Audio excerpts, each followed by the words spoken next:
Hello and welcome to my channel. I'm Jordan Swankler, and you clicked on this video because you want to get shredded. You want to get that six-pack for summertime, but it's halfway through January now and you're losing motivation for your New Year's resolution. I mean, is that accurate? So I'm going to give you a few tips today and help you along the way, make it a little bit easier and hopefully keep you on track. So 3 tips. Tip number 1 would be drink 0-calorie beverages. So what I mean by that is coffee. If you're putting cream in your coffee, you gotta quit that. That is going to be one thing that is going to crank them calories through the roof and help make sure that you don't lose that stubborn belly fat that everyone wants to get rid of. So, I mean, 1 or 2 tablespoons, if you look at the servings on the back, and it's not 1 or 2 tablespoons is not that much coffee creamer. I'm pretty sure it's about 130 calories for most creamers. So I mean, I've watched people put half a gallon of coffee creamer, and I'm exaggerating a little bit, but I mean they're just sitting there dumping French vanilla creamer in there, talking about how they can't lose weight, and I'm like, that 1 cup of coffee that you're having there is like 500 calories, and then you're gonna have eggs, bacon, toast with peanut butter on it for breakfast too on top of that. I mean, you're not gonna lose weight doing that stuff. So eliminate the creamers in your coffee. If you want to use some sort of like flavoring for your coffee, get skinny syrups. They have 0-calorie flavoring for it. I personally like the white chocolate, would be my favorite. So a little food for thought there. Add a little bit of sucralose and I mean you have a damn good cup of coffee. So also with soda, 1 bottle of Mountain Dew has like 270, 290 calories per bottle. That's, I mean, sit and think about that. That's almost 300 calories. That's 1/5 or 20% of most people's calorie intake, maintenance intake per day. So, I mean, are you really setting yourself up for success drinking that amount of portion of calories for your day? I mean, I can drink a bottle of soda in 5-10 minutes. It doesn't take much. And I've definitely, before I got into this realm, I've drank 2 liters of Mountain Dew in a day. I was definitely not the most health conscious person before I started getting into the gym and studying on how the stuff works. But I've been doing it for 11 years now, so I have a little bit more of experience and know what I should and shouldn't be doing versus what I'm eating and what I shouldn't be eating. So take my advice, go with the diet soda, the aspartame, the sucralose. None of that stuff's going to hurt you. Anyone that says it does, their grandmothers were the same people saying microwaves are going to give you cancer from the radiation. Like, come on. If you want to look up the research, you can. The only study that said that you're going to get Alzheimer's from aspartame, the study itself was flawed. So I've done extensive research on it to make sure it actually is healthy and there's no negative side effects that have been proven from it. The only side effects I've seen is the assistance of getting lean and still not getting all those sugar cravings that I was before. So as far as drinks go, that's about all the more tips I got for you.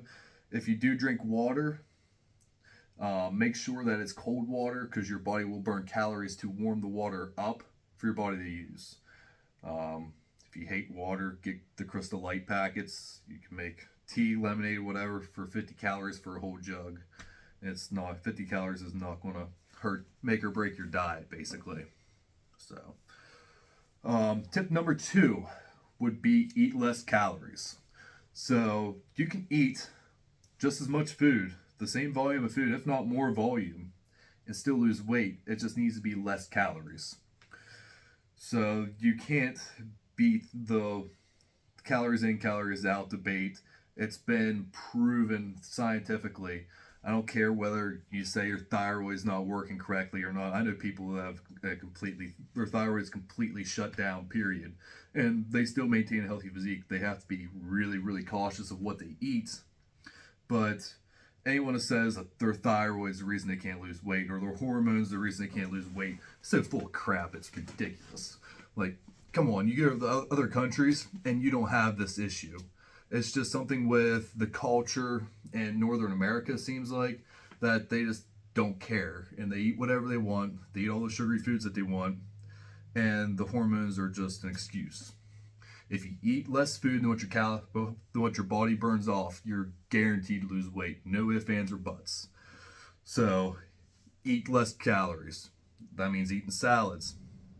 I mean, you can get 2 bags of salad mix that together, and put on Walden Farm syrup, 0 calories, and eat that all, and you have 120 calories you ate there. Is it going to taste the greatest? No. You're going to lose weight.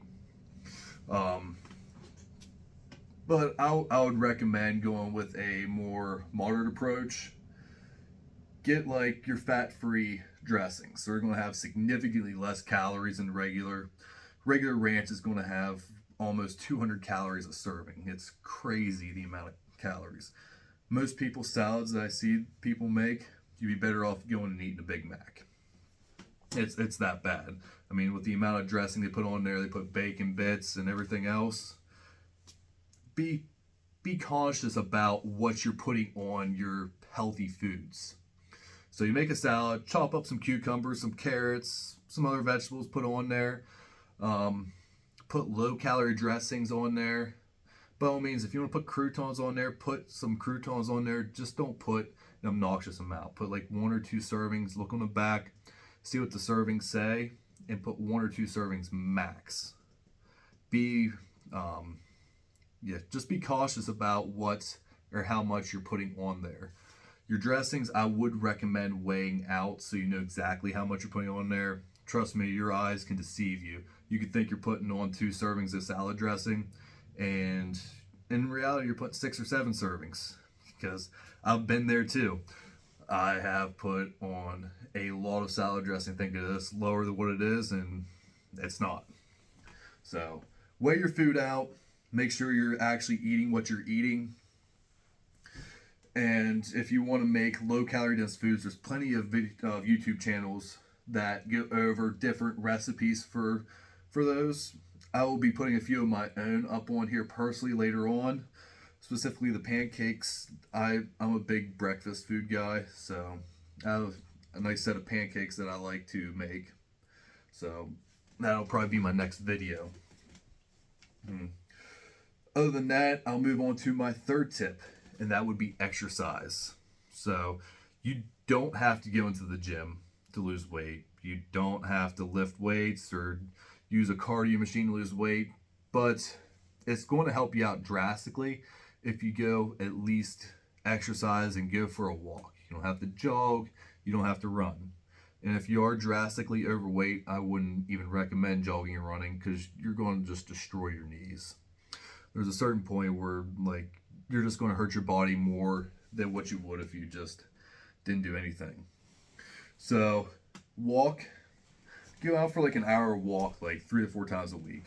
And if you say you don't have time for that, you're full of crap. Everyone has time for it. I've worked 80 plus hours a week and still found time to go to the gym and go for an hour walk every day.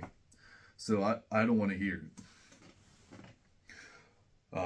If you go for an hour walk every day, I mean, roughly, you're going to burn off at least 300, 400, 500 calories, depending on how heavy you are on that walk. It don't sound like a whole lot of calories, but a 500 calorie deficit every single day, all week long, that's going to equal 3,500 calories.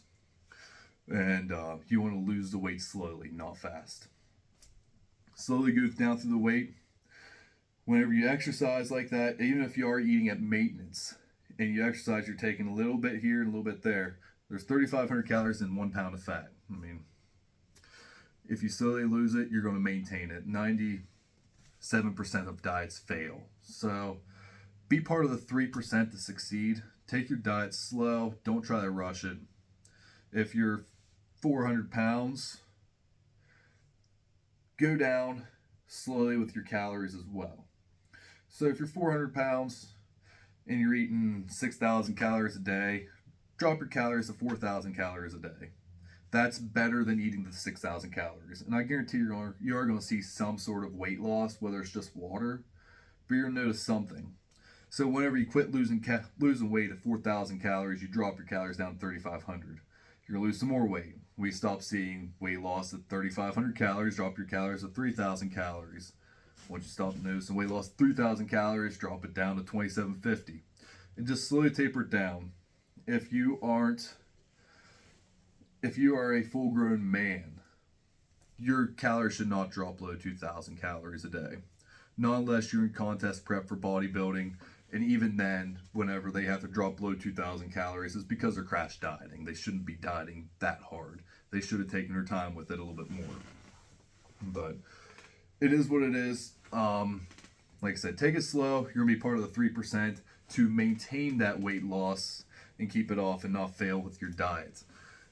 If you want to get into the realm of weightlifting and everything else, it's going to help you drastically to maintain that weight loss. So let's say you build 10 pounds of muscle, for example, and your maintenance calories are 2,000. This is not exact math, or exactly what it would be. But if you're 2,000 calories, build 10 pounds of muscle, your maintenance might be at 2,500 calories now where you won't gain any weight. And you eat another 10 pounds of muscle, it might be at 3,000 calories you can eat now and not gain any weight. I mean, that's how it helps you maintain that weight loss over long term. It boosts your metabolism. A lot of the old people, you hear them tell you that when they get older, their metabolism slows down. And it could be some of the hormone changes, the testosterone diving down, but most of it is the loss of muscle. They quit moving as much as what they did when they were young. Because their tests dropping, they aren't able to maintain the same amount of muscle mass they had whenever they were in their 30s and 40s. So their metabolism goes down because they don't have that muscle mass, so they don't need the extra calories, but they eat the same as they did through the 30s and 40s, so they gain the weight. That's where you get the slow metabolism. So by all means, if you want to get into the gym and work out, I would highly recommend it. It's going to help you out drastically. Men and females combined, the bodies work the same way. Just men tend to be able or have bigger frames, so men can eat a little bit more. Other than that, I really don't have any other tips for you. I will be posting more videos on here. If you would subscribe to the channel, it would be much appreciated. If you have any sort of questions or anything you disagree with, comment them down below. I love to have some good healthy discourse. I really don't want any fighting, but a good debate is always healthy, I believe, and I'm also ready and willing to learn if I am wrong on anything at all. So like and comment, subscribe, and I will see you guys next time.